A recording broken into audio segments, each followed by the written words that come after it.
In restless dreams, I walk alone. A Lampeter tale. Most people would call us rats, dirty and diseased, scattering from one place to the other unbidden. I would rather they call us soul searchers, but it's not for me to make their decisions. Meeting yourself tends to happen once. Either you're in the mood for adventure, or you're depressed, or it happens by complete accident. You go to a coffee shop with them. You talk about your life, their life. There's a heartfelt exchange, a fist fight, no connection at all, maybe. A splitting of bills, a hug.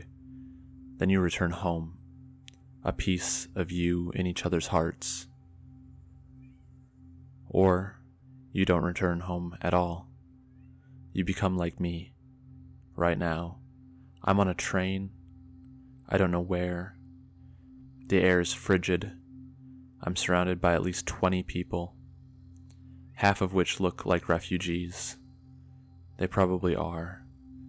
There's snow outside, and ice forms on the windows as we roll past scenes obscured by the dark of night.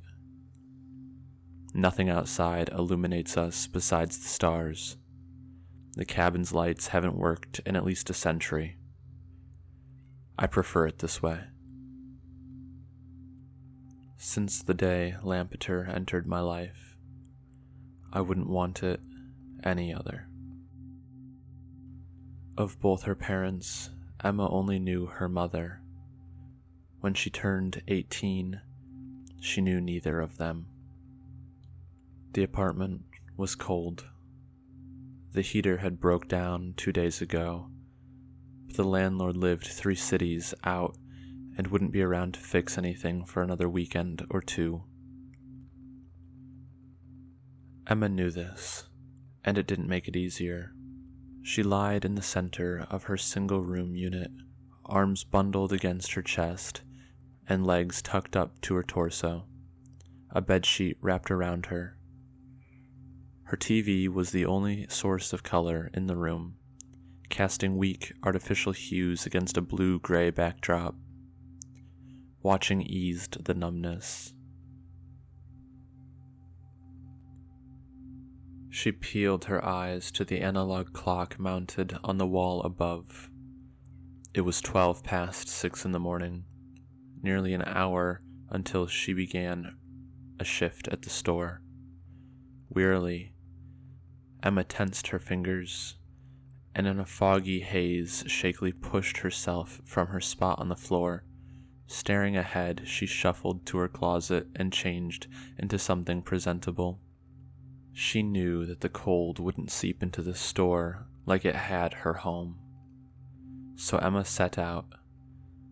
The brisk cold air rushed past when she stepped out the door. Snow gave beneath her worn boots with a crunch, echoing through the hollow, narrow streets. Her vision filled with her breath when she exhaled. It was an intimately familiar environment, even if it was hostile, and Emma persevered with the knowledge that somewhere warmer lied ahead. Her life could have been unremarkable. As Emma walked down a road she had forgotten the name of, her eyes glanced to the left, down an alley between 2 homes. Invisible from the shine of the street, an old man sat among the snow. He slumped on the lifeless walls, eyes staring blankly ahead, chest lightly drawing in breath from the cold air. She could see the vapor drawn from his body rising into the air the same way her own did. She knew he felt the same cold as her. Emma shakingly walked toward him. He didn't move from the snow, his eyes focused on nothing on the wall across the alley. She sat across from him and watched. There was no reaction. And Emma did not solicit one. They sat in silence. As she exhaled, Emma shivered. The stars are pretty tonight. It's my first time seeing them under this sky, and it's the other Emma's first time seeing them at all. We're sitting across from one another. She's transfixed right now. Her brown eyes don't even blink. I can't really blame her. If I had never seen stars before, and there were this many back where I came from, I wouldn't close my eyes ever again. The night's not so cold here. The breeze isn't very merciful, but the grass is tall enough that it shelters us from the harshest of it. In the small clearing we chose, we can see the sky and each other, and hear the howling of the wind and smell the fragrance of the pure air, and feel the dirt beneath our hands and legs. Tears streak down Emma's cheeks, matching my own. I don't want to go back, she says. You don't have to, I tell her. I do. My father would kill me. I don't have to ask her if it's metaphorical. I watch Emma. The markings on her face, the green ones, dictate her entire life. A slave of a slave. Her father not even intervening to prevent her fate. She hardly knew anything beyond her role, an entire life in an underground shelter as a concubine, not sleeping outside even one time since she was born, until I met her on a bright winter night. Until I met myself, Emma. She breaks her eyes away from the night sky to look at me. I can see the light from the heavenly bodies above reflecting in her vision. She breathes softly as I do, and the world feels cold again. I can't do anything for myself anyways. That doesn't mean you can't join me. She shakes her head and looks at me, an infinite complexity of sadness behind that expression. I don't push the topic. I understand. You leave in a quarter day. Yes, they won't allow me to stay any longer than a week. Her eyes turn upward again, towards the firmament. Will I ever see you again? I sigh lightly. Probably not. Will I ever see this again? I push myself off the dirt, the zephyr gently flowing up against my hair. I watch her, watch the stars for the first time and the last time, her tears unending, in a constant stream. She shivers. I lower myself to the ground to sit next to her, and then I lie back on the dirt, looking directly above. She lies down next to me, and the world is silent for us. Yes, you will, Emma. My hand found her hand, and we held each other tightly. No words were exchanged until dawn, and all that was left to say was goodbye.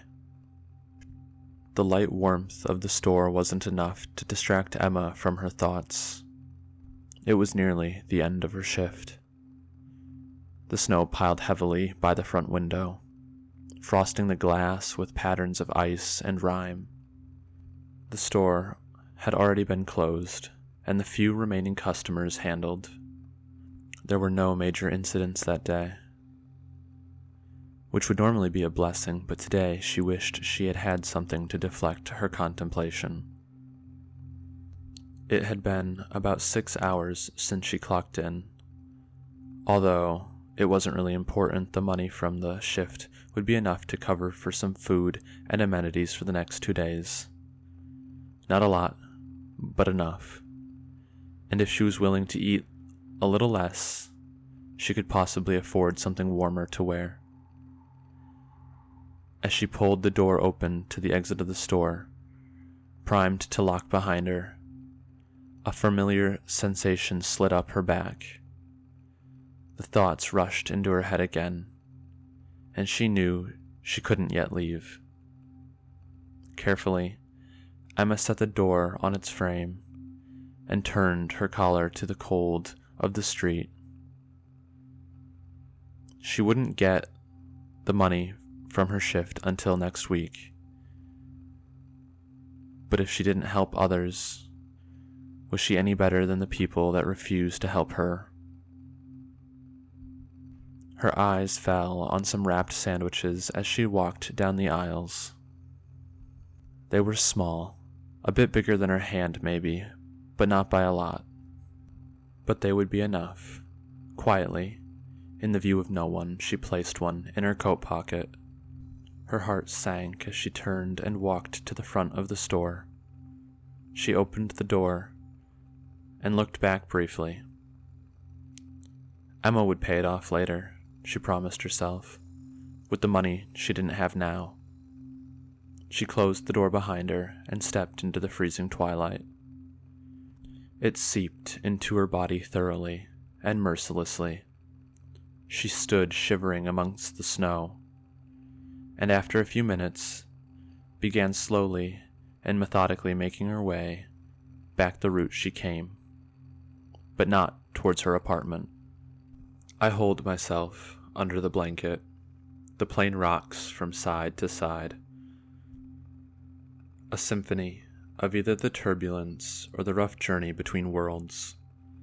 No one is certain how Lampeter works, but we all know it does, and that's the important part. Hey, you're an Emma, right? I look over to the seat on my left. A boy about my age is sitting next to me, wrapped in a blanket like mine. He's staring at me and smiling waringly, a sadness in his face that betrays his attitude. Yeah. His eyes brighten as their brown color deepens. I'm Emmanuel. Oh, I say, as the plane shakes ferociously. Nice to meet me. It's a line I used nearly 100 times, but it still works. He laughs a little harder than he should. Every version of us on the couple worlds I've seen is a woman. What's up with that? You'd think there'd be a few more men. I smile and shrug as best as I can under the blanket. The universe is kind of weird like that sometimes. I don't think we can know why it is the way it is. There's a reaction in his face. It's subtle enough that he can hide it, but noticeable enough that he can't hide it from me. Yeah, you're probably right, he says, lowering his gaze. We sit next to one another, huddled in the nippy air of the cabin.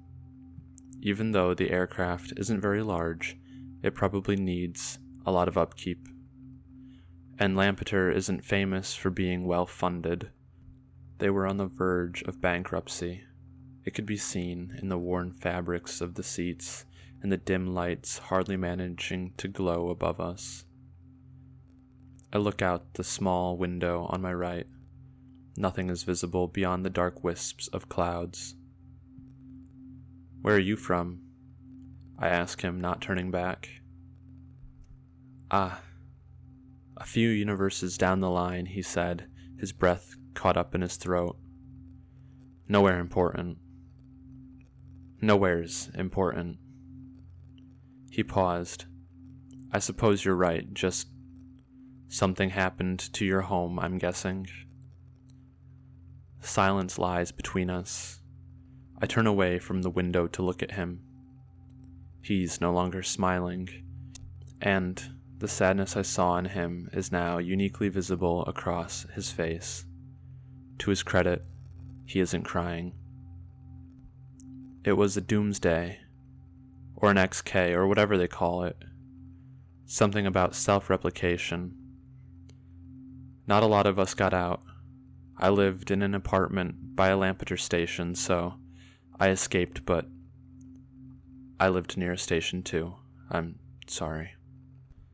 Emmanuel doesn't say anything for a minute. Then he sighs. I guess I'm a refugee now. I'm just trying to find a new place to live, but people call me a rat? Yeah, he breathes laboriously. The conversation takes a toll on him. I haven't felt what he feels now in a long time. Are you also? Not really. I call myself a soul searcher, because that's what I am. Someone searching for their soul. He looks up at me curiously, but doesn't say anything. I reach my hand out of the blanket and squeeze his arm lightly. You'll find somewhere you belong, I tell him. He smiles genuinely this time. I know. We all do eventually. I feel the numbness in my heart remind me that he's wrong. You're right, I say. The alleyway was dark, with the snowfall raining down from the sky and her own breath clouding her vision. Emma could hardly see in front of her. The outline of the back street was barely visible from where she stood beneath the halo of a street lamp. She could make out a rubbish bin, some broken bottles, and, most importantly, a distinct figure slumped against a brick wall. Cautiously, to avoid tripping, she stepped lightly towards the man. Her hand reached out and pushed against the wall slightly to support herself. The snow piled higher than before, and her foot sunk into it. She didn't like the sound it made, the crunching beneath her.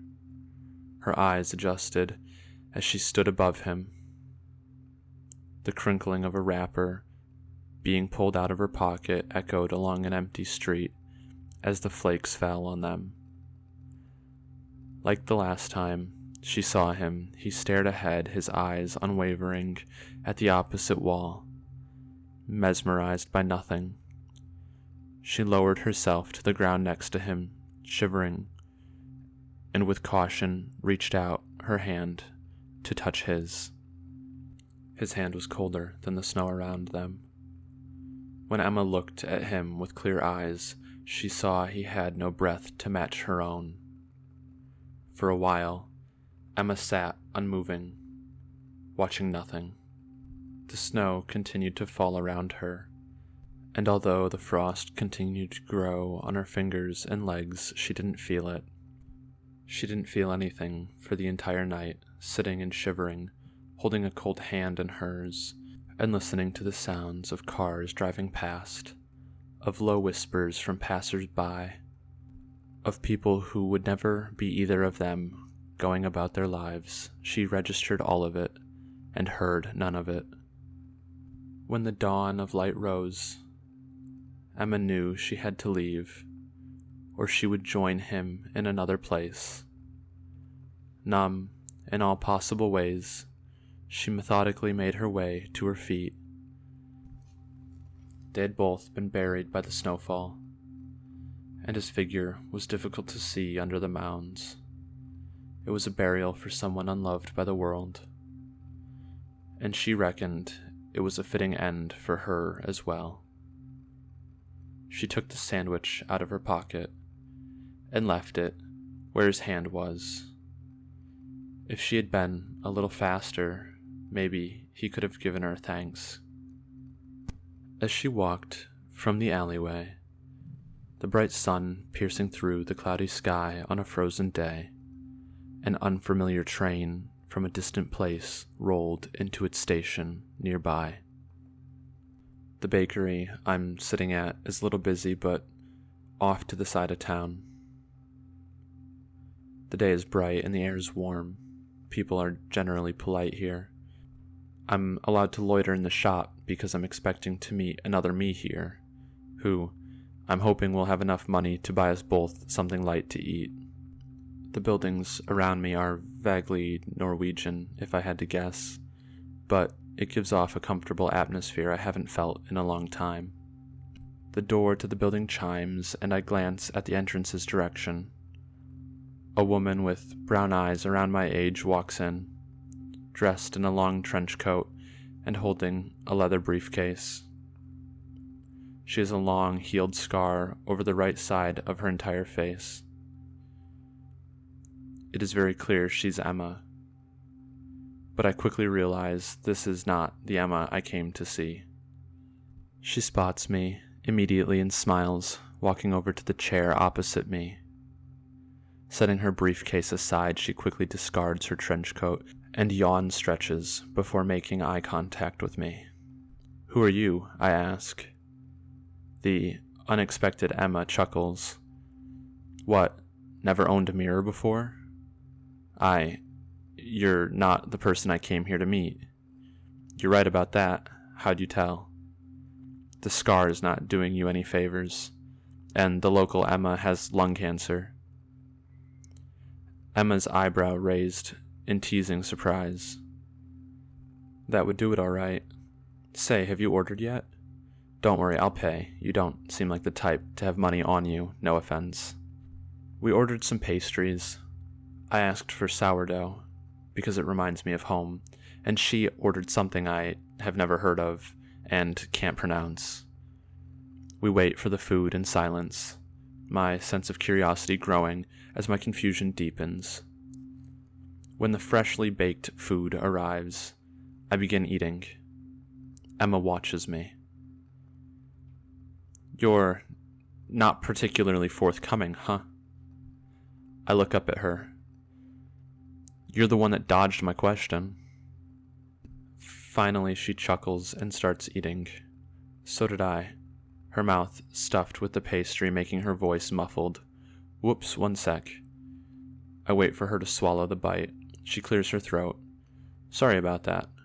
I'm Emma, obviously, though if you want specifics, I'm from S294. They call our universe data center in the Lampeter register." Data center? When Lampeter came along, our world basically turned itself into a big corporation for cataloging different universes. Ground up our history and culture and turned it into a slurry of drip-fed multiverse propaganda. It's not great back there. It's where I got this. She points at her scar, tracing down the slope of her face. I'm technically a slave, but they don't really care what we do out here as long as we get our job done. I was wondering what your story was." Emma laughs. "Yeah, well, my friends always say, to be Emma is to suffer. They're right, you know. There's not a single world out there that doesn't feature us in some shitty circumstance. I checked 1,000 or so myself. I feel myself deflating, a pit forming in my stomach. And what about you, stranger? A pal of mine saw you 16 trips down the line and clued me in about you. 16? What the heck are you doing all the way out here?" I closed my eyes and laughed. "I'm a lot more than 16 trips out from home. I've been soul-searching for the past 2 years. Emma's jovial attitude seems to shift to something a bit more serious. "Soul-searching, eh? You've been looking for other versions of us, I suppose." "Yeah? Why?" Her question isn't phrased in a way that makes it harsh, but it's piercing through my chest regardless. I bite my lip and eat more of the bread. She can tell something's hurting in me and doesn't want to push it. I respond. I want to know if one of us ends up happy, Emma. I want to know that we're capable of being more than a victim." She doesn't say anything, but her expression softens. "Are you a victim, Emma?" I turn my face to a window. I was abandoned. Mom got rid of me the moment I turned 18. And I lived in a rundown apartment on my own in the freezing cold. And one morning, I met an old man lying in the snow, and I was going to give him some food, but I took too long. And he was already dead when you got back to him, right? Our eyes met. I spent the night holding on to his rigid, dead hand, wishing I was a better person. Emma smiles, but I can sense it's not joyful. I heard the story, in another world, probably not too far from yours. What? In that universe, Emma held that man's hand until the snow covered her completely. She sat there until the numbness became literal, and her eyes closed for the last time. She died that day on the pavement in the back street. I visited her grave a few days after I heard her story. It was a small placard in a cemetery outside of the city, with no details on it beyond her name, date of birth, and date of death. I was told there wasn't a funeral either, but they didn't cremate her 'cause happenstance law in that area. And as I stood over that tiny sliver of metal on the ground that separated her and me, I wished that I could tell her just one thing. I try to hide my feelings, but I can't. I already feel the dampness on my face. What would you tell her? Emma reaches out to put her hands on mine from across the table. Her warmth radiates on to me more than the sparkling sun casting hues across the room, moving across the sky. I would tell her that the fact that she cared at all makes her one of the best versions of herself she could be. And what about me? Well, you're that Emma too, aren't you? I stared at the table, trying hard to steady my voice. I suppose I am. Emma, listen. If there's one thing that I wish I would have learned way earlier, it's that we're only a victim in as much as we let the past control us. And maybe that pain will never really go away. Some scars really do last forever, I can testify to that. But if we keep moving forward, maybe we can become something more than what our fates dealt us. We continued to eat in silence, the smell of bread profusing through the warm summer air. My tears didn't run dry, and soon Emma had moved next to me, a comforting and familiar hand draped over my shoulder. I spent the day with her, letting everything I had bottled up inside of me out at once. 100 lifetimes I knew I had felt powerless to help, a million thoughts coalescing into unbridled emotion that didn't cease until the rays of twilight dipped beyond the horizon. By nightfall, along the cobble-laned and lamplit streets, I walked with Emma beneath the starry night sky and looked up at a heaven like so many times I had before. I think I'm ready to go home, Emma. She squeezed my hand in hers, and there was hope in her voice. Then I will take you there. The sun rose again on a summer morning, the same as it did every day. In the late dawn, Emma stretched on her bed. The rays of light shone through the window of her room, casting their warmth into her eyes. Groggily, she pushed herself onto her feet and made her way to the restroom. After brushing her teeth, she fetched a pack of cereal from the cabinet and quickly ate it while watching the street below. When she finally set off, she took a new route. Instead of working at a store, Emma started working at a small cafe she knew, where the owner was friendly and sympathetic to her situation. It was low traffic enough that she didn't often get rude customers, but got enough people that she could afford to pay her bills. It took nearly a month of searching to find, but when she found the job, she knew it would be a good fit for her. Emma's situation did improve somewhat. She had a bicycle, which she rode towards the coffee shop at a brisk speed. She also bought a fan with some saved up extra funds from the new job, and some new clothes, but most importantly, Emma didn't feel as though she was the only one in her universe anymore. Emma didn't really notice me hanging around her workplace at first, but as soon as she caught a glimpse of my scar, her expression glowed. I got to meet her boss, a boyish fellow with some stubble and arthritis apparently, and catch up on all the things that Emma had been up to since we departed all those months ago. She told me about the things she bought, the small hobbies she tried to take up. I told her about my travels and the interesting places I had seen since our cross-universe trip back to this world. A hint of melancholy still peered through her demeanor, but it was improving, and that's what matters to me. After the heartfelt exchange, we got up from our seats. She wrapped her arms around me, and I wrapped my arms around her in a long, silent hug. I promised her I would stop by to say hi again if I was ever in the cosmic neighborhood, and she promised me that she would have more to talk about next time I was here. As I walked away towards a hidden location of the Lampeter, we waved to one another. Droplets in the corner of our eyes. Although it'll be a while until we meet again, a piece of each other will live on in our hearts. And in an uncaring world, that's all we need. I would say, typically in SCP, we think of horrifying monsters and world-ending events, but this story doesn't have much to do with the SCP Foundation as a whole.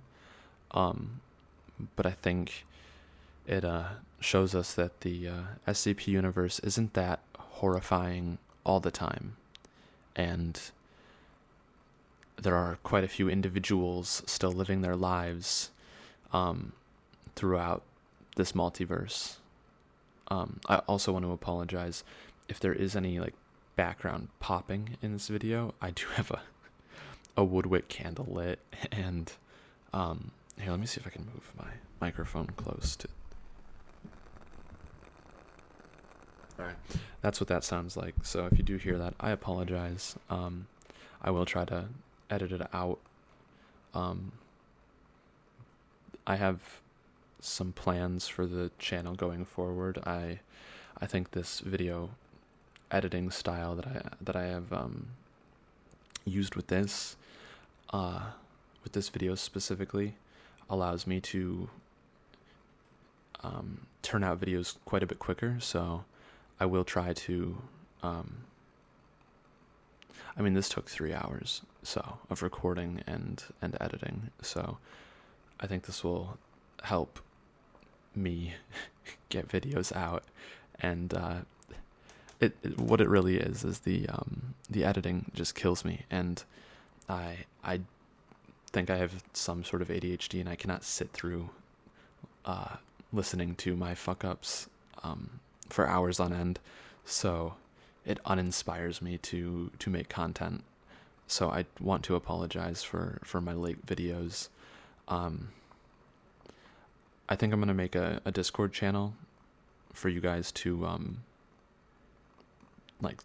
message me personally, share your little short stories. I absolutely will read them if they kind of fit in with the theme of the channel, sci-fi, fiction, just in general. I love fiction. I think I might make some more technical videos explaining certain sciences at some point. But yeah, I want to thank you guys for sticking around. This really means a lot to me. Yeah, thank you. Have a good night. Sleep well.